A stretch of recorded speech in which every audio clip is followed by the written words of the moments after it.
ऐसे in dramatic poesy John Dryden द्वारा लिखा गया एक वर्क है। सबसे पहले मैं आपको बताती हूँ कि ऐसे इन ड्रामेटिक पोइजी को क्यों लिखा गया। इस वर्क को लिखने का उनका पर्पस क्या था। ड्राइडन के इरा में फ्रेंच एक ऑफिशियल लैंग्वेज थी। फ्रेंच लैंग्वेज में ही सारा लिटरेचर था। इस पीरियड को transition from antiquity to modernity भी कहा जाता था। एंशिएंट टाइम्स से मॉडर्न की तरफ ये पीरियड बढ़ रहा था। रेस्टोरेशन एज में डी लैटिनाइजेशन मूवमेंट शुरू हो गई थी। ड्राइडन का पर्पस क्या था ऐसे इन ड्रामेटिक पोइजी को लिखने का? उनके पर्पस ये था कि इंग्लिश लैंग्वेज को भी ड्यू रिस्पेक्ट एंड इम्पोर्टेंस मिले।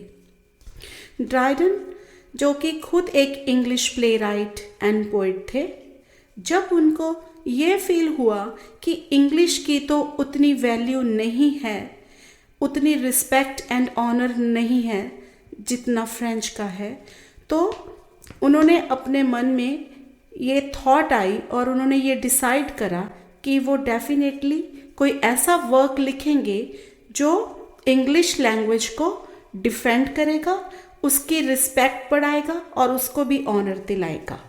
इसीलिए उन्होंने इस वर्क को लिखा। सैमुअल जॉनसन ने ड्राइडन को फादर ऑफ इंग्लिश क्रिटिसिज्म कहा, क्योंकि इंग्लिश क्रिटिसिज्म ड्राइडन से ही शुरू हुआ। इससे पहले जितने भी वर्क हुए वो उतने एप्रोप्रिएट नहीं थे। जॉन ड्राइडन की वजह से ही क्रिटिसिज्म का लोगों को पता चला कि इंग्लिश क्रिटिसिज्म होता क्या है। ये वर्क ऐसे in dramatic poesy was written in 1666 and published in 1668।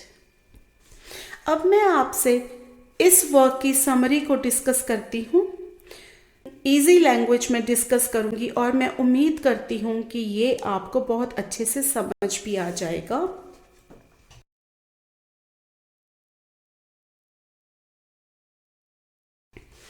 एक बार इंग्लिश और डच में युद्ध हो रहा होता है।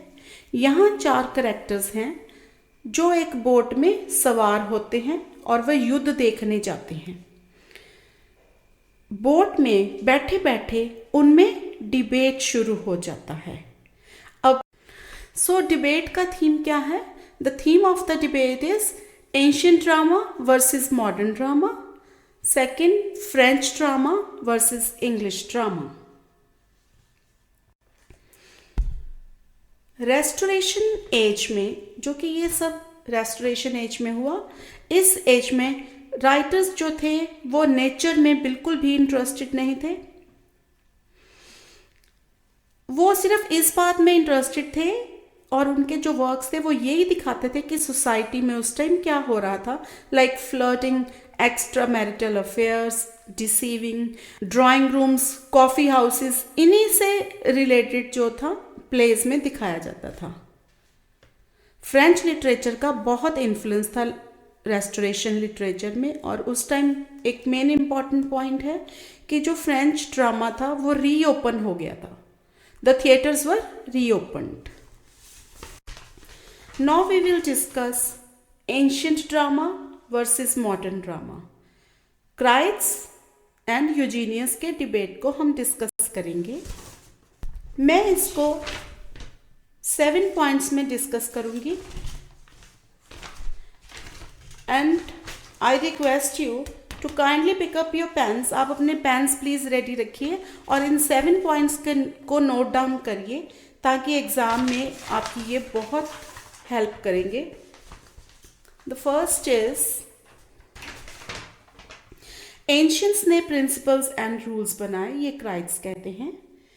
देन यूजीनियस सेज, वो एग्री करते हैं कि हाँ एंशियंट्स ने रूल बनाए, लेकिन moderns benefited from it but excelled it. बनाए तो उन्होंने, लेकिन इन्होंने एज इट इज़ उसको एक्सेप्ट नहीं करा, इन्होंने उसको, उनके वर्क को एक्सेल किया। Second point, Crite says modern simply imitates ancients. Now Eugenius says When modern drama is the best, they do not blindly imitate. वो कहते हैं कि हम तो बेस्ट हैं, हम क्यों उनको इमिटेट करेंगे. हमें उनको ब्लाइंडली इमिटेट करने की कोई ज़रूरत नहीं है, because they are already best. Third is ancients are acknowledged models of modern. Ancient को माना जाता है मॉडल्स मॉडर्न्स के लिए. Now Eugenius says their dramas are better than ancient. उनके तो हैं ही बेटर हैं, बेस्ट हैं, उनको नहीं है ज़रूरत किसी को फॉलो करने की. Fourth, क्राइट says unity of time, place and action is observed strictly. कि उनके ड्रामा में unity of time, place and action को बहुत स्ट्रिक्टली ऑब्जर्व करा गया है. जैसे कि ड्रामा को 24 आवर्स के बीच में ही कवर करना होता है. देन इसे कि जिस प्लेस से शुरू होता है उसी प्लेस पर ही ड्रामा को ख़त्म करना होता है. ये आता है प्लेस के अंदर, यूनिटी ऑफ प्लेस के अंदर. फॉर एग्जाम्पल, अगर कोई काम लंदन में शुरू हुआ, कोई प्ले लंदन में शुरू हुआ, it will finish in London only. Now it talks about action. Crites talks about action. इसे सिंगल सीन का ही बिगनिंग, क्लाइमैक्स एंड एंड होता है. एक ही सीन लेते, उनके सब प्लॉट्स नहीं होते. नाउ यूजीनियस इन रिवर्ट सेज, वो जवाब में कहते हैं कि एंशंट क्रिटिक्स जैसे कि हॉरेस एंड एरिस्टोटल, इन्होंने खुद ही ऑब्जर्व नहीं करा unity of time, place and action को. ये बाकियों को क्या बता रहे हैं. फिफ्थ पॉइंट, यूजीनियस सेज ड्रामा, जो एंशियंट ड्रामास थे बहुत ही डल और बोरिंग थे. उनमें लॉन्ग नरेशन होता था, स्पीचेस होती थी, कोई एक्शन नहीं होता था. सिक्स्थ पॉइंट, ओनली यूजीनियस सेज वहाँ कोई इमोशंस नहीं होते, उनको इमोशंस को एक्सप्रेस ही नहीं करना आता. वो कहते जबकि हमारे में शेक्सपियर एंड फ्लेचर बहुत खूबसूरती से इमोशंस को, लव इमोशंस को एक्सप्रेस करते हैं. सेवेंथ पॉइंट में Eugenius says ancient work on same theme but modern invented new themes. वो कहते हैं वो उनका तो थीम ही एक था, नो सब प्लॉट्स वर देयर. तो उन्होंने अपने अलग से थीम बनाए, सब प्लॉट्स बनाए, जिससे क्या होता था कि ऑडियंस गॉट एंटरटेन्ड, ऑडियंस को अट्रैक्ट करता था ये. चलिए अब डिस्कस करते हैं लिसिडियस एंड निएंडर के बीच में क्या डिस्कशन हुई about French and English drama. I have made 7 points out of it, जो 1 by 1 मैं आपके साथ सारे पॉइंट्स डिस्कस करती हूँ. First point, Lisideius says French dramatist are better. For example, वो कहते हैं कि Corneille, English have no dramatist equal to him. Corneille उनके बेस्ट फ्रेंच ड्रामेटिस्ट हैं. लिसिडियस सेज कि इनके मुकाबले में कोई इंग्लिश ड्रामेटिस्ट नहीं है. Now Neander says English dramatist like Ben Jonson and Shakespeare, वो कहते हैं कॉर्नियल से वो फार बेटर हैं. Second point, English comedy is the biggest nonsense. इसको अब एब्सर्ड कहा जाता है इंग्लिश कॉमेडी को, according to French. Neander says ना second point, English dramas are natural but French dramas are artificial. क्योंकि इसमें समाज की झलक देखने को नहीं मिलती, इसलिए वो आर्टिफिशियल हैं. Third point, follows unity of action, place and time. Lisideius says French dramas follow करते हैं किसको, unity of action, place and time को. निएंडर इसके जवाब में कहते हैं अगर unity of action, place and time को फॉलो करेंगे तो ड्रामा में डेप्थ देखने को नहीं मिलेगी और थीम भी डाइवर्स हो जाएंगे, चेंज हो जाएगा थीम भी. क्योंकि एक टाइम बाउंड होता है, टाइम लिमिट है कि इतने टाइम के अंदर आपने जो है उसको 24 आवर्स के बीच टाइम लिमिट है, ख़त्म करना है, एक ही प्लेस पर होना है, एक ही प्लॉट होना है, तो लिमिटेशंस आर देयर. तो उसमें इतना डेप्थ में नहीं जा. Fourth point, they have no tragic comedy but the English tragic comedy is the worst in the world. This was said by Lisideius ने ये बात कही.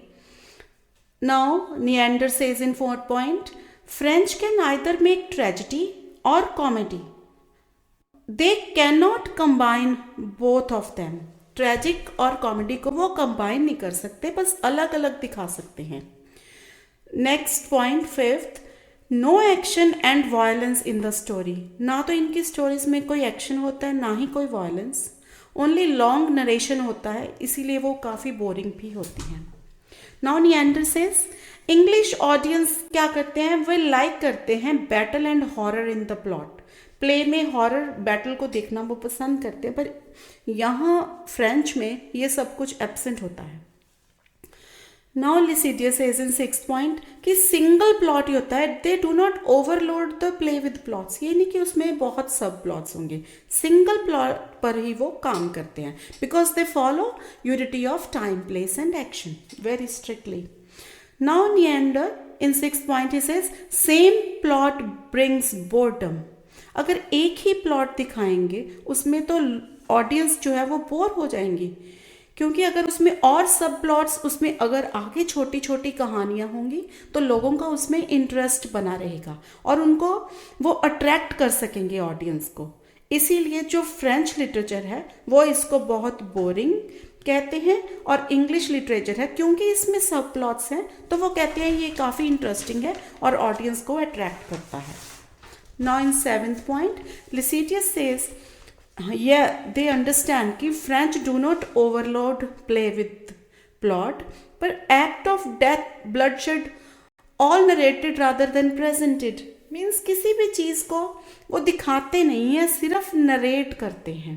Now Neander in 7th point says English people like battle and horror to be seen in play, और उनके place में होता भी है, उनके प्लेस में डिपिक्शन होती है, फिर फ्रेंच प्लेस में only narration of the story is there. Now we will discuss rhyme verse and blank verse. What is verse? Verse is writing arranged in a line which have rhythm and often rhyme at the end. इसके दो parts हैं verse के. First is rhyme verse, दूसरा है blank verse. मैं आपको just एक एक लाइन में समझाऊंगी कि राइम वर्स और ब्लैंक वर्स क्या है, फिर उसके बाद हम फर्दर डिस्कस करेंगे कि क्राइट्स एंड निएंडर ने इसके बारे में क्या कहा. राइम वर्स की डेफिनेशन है कि the metrical form that rhymes throughout. For example roses are red, violets are blue, sugar is sweet and so are you. अब what is blank verse? Blank verse determines to have metrical form but no rhyme. Metrical is musical. इसमें musical form होती है पर rhyming नहीं होती at the end में. For example, it may be that the girls will ash us down. It may be we shall touch the happy isles. So lines के and में कोई रिदम नहीं है, जैसे कि पहले एग्जाम्पल दी थी उसके एंड में भी रिदम थी और बीच में भी. Discussion between Crites and Neander on rhyme verse and blank verse. First Crites. First point, serious place में राइम अलाउड नहीं है, ये सिर्फ कॉमेडी में ही अलाउड होती है. Now Neander says राइम का यूज सीरियस प्ले में भी अलाउड होना चाहिए क्योंकि ये बेस्ट फॉर्म ऑफ वर्ड्स है.